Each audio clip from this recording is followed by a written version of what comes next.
Hi, this is E.T. The so-called golden era of strength and health that ran from roughly 1960 to 1980, you know about already. It was a time of performance-enhancing drugs and stupendous, albeit chemically charged, performances in strength, speed, and power. The earlier era, the Silver Era, I've already talked about. That's from the end of World War II, 1945, to about 1960. And that period introduced new training methods, plus the time and leisure to indulge them. And it resulted in modest improvements in athletic performances. But there was an even earlier era, let's call it the Bronze Era, roughly 1900 to 1945. It, too, produced noted strength athletes, and none of them consumed any laboratory-created PEDs. One example, Galen Gough, one of the strongest men of the Bronze Era. Although Gough was reported to have exceeded weightlifting records of the late 1920s and early 30s, he, like many of the strong men of the Bronze and earlier eras, was best known throughout the United States more for his, what they called them odd lifts. Also stunts. Ripping thick phone books in half, hanging by his teeth from a flying airplane, holding dumbbells, allowing cars and trucks to drive over his midsection.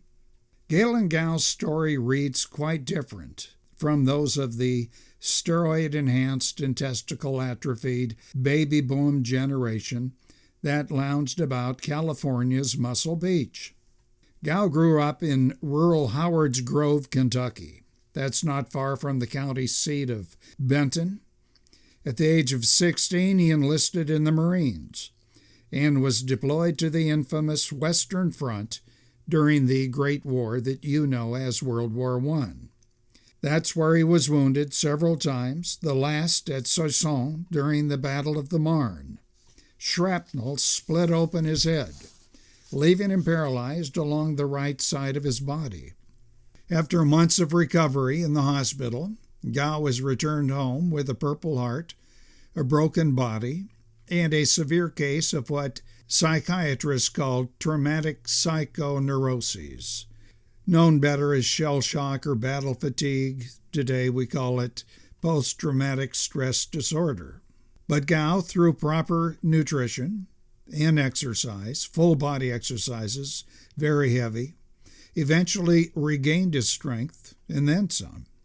I should note here the chronology of events given by him is a bit confused, in that he was engaged in several documented barroom fights and police encounters, earning him the title of Terror of Paducah, all during the period he said he was in recovery. Whatever, Gough did recover fully sometime during the early 1920s, and he did it by using homemade equipment. Yeah, it was very crude, but very effective. For example, he tied rocks to the ends of sticks, and he was able to push his weight up from 164 pounds, that's roughly 74 kilos, all the way to 223 pounds, that's about 101 kilos, and it was all muscle. Gough took his Herculean strength around the American South, wrestling first in traveling carnivals. He would later perform stunts, one of which involved him holding up 6 men arranged on either side of a steel bar that Gough held in his mouth. One time that bar split and it jammed metal splinters up into the roof of his mouth and also loosened several teeth. He went on to do other things too. He boxed professionally.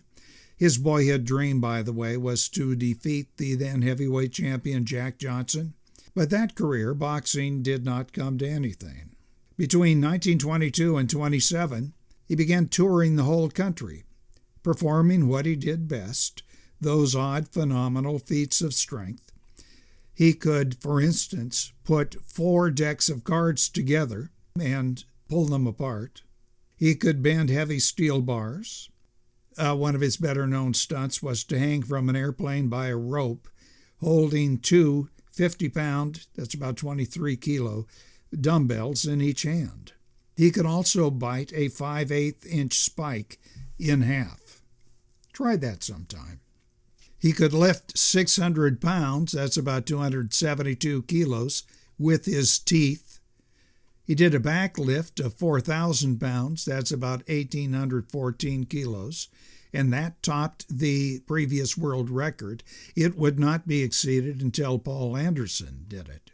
He could lift entire automobiles. He wrapped a 1/2-inch semi-steel slab around his arm. To my knowledge, that's never been duplicated. He could juggle a 300-pound, 136 kilo anvil. Probably his most famous stunt was to allow an 8,000-pound or 3,629 kilo truck to run over his stomach.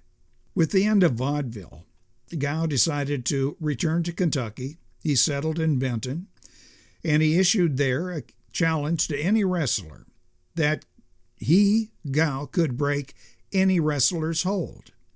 Well, one of the big names then was John Pesek, who was about to challenge for the Diamond Belt Championship. He took Gough up on the challenge, and he failed to contain Gough in any hold. Pesek said, "Gough breaks holds applied by me that I have held on the best of champions." Gough was hailed throughout Marshall County and all of Kentucky as the world's strongest man. Well, that reputation went national, and he was soon writing for, the Paducah newspaper, and later a New York paper, New York City, and finally Bernard McFadden's famous publication, Physical Culture. He was giving good advice on how to build, as he did, a strong and healthy body. So people around the USA and the world knew of what was called the New Sandow, whose strength grew out of a body crippled in war. Well, that was the good news. Things went south for Gough by mid-1931. He got involved with a socialite who, as she put it, admired him for his physical prowess and his robust physique. Well, it turned out she had a boyfriend. The boyfriend had a knife or a razor. He cut Gough with it. Gough sued. All of this went public. He lost his writing jobs. So now it's off to Hollywood, and he would appear in several MGM blockbuster movies. And he continued to perform strength stunts that appeared in papers around the world and were featured in those universal newsreels that were shown between double features. Eventually, Gough got back to Kentucky. He continued to be hailed as a local hero. He drew huge crowds who came to see him perform and also to preach the gospel. I should note here that Gough's father was a respected veterinarian and minister and also a strong man in his own right. Strongman as was Gough's grandfather and later Gough's son, who would be billed as the Little Hercules.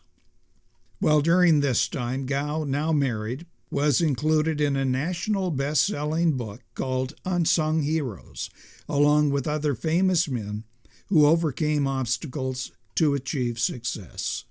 During the 1940s, Gough helped train men heading into battle during World War II, and he found a new career as, believe it or not, an artist, who, said the Los Angeles Examiner, and I quote, "set this town agog with his sensational paintings."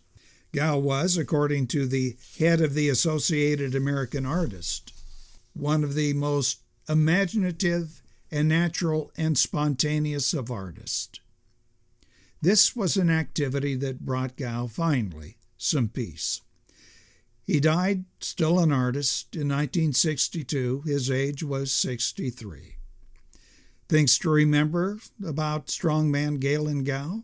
Well, you may consider his training methods unorthodox, primitive, but his many body weight movements, using homemade weights, and his overall hard labor can be shown to be actually better if you want to construct natural strength and build natural endurance. Much better than a few hours each week at some local gym performing those single joint or body supported lifts that do not act in harmony throughout the whole body. His kinds of movements, exercises, using his own body as weight, resulted in a useful and balanced physique, something we've forgotten about today. This is E.T. Put your comments below. You do not have to agree. Hit the thumbs up or thumbs down button, but do subscribe.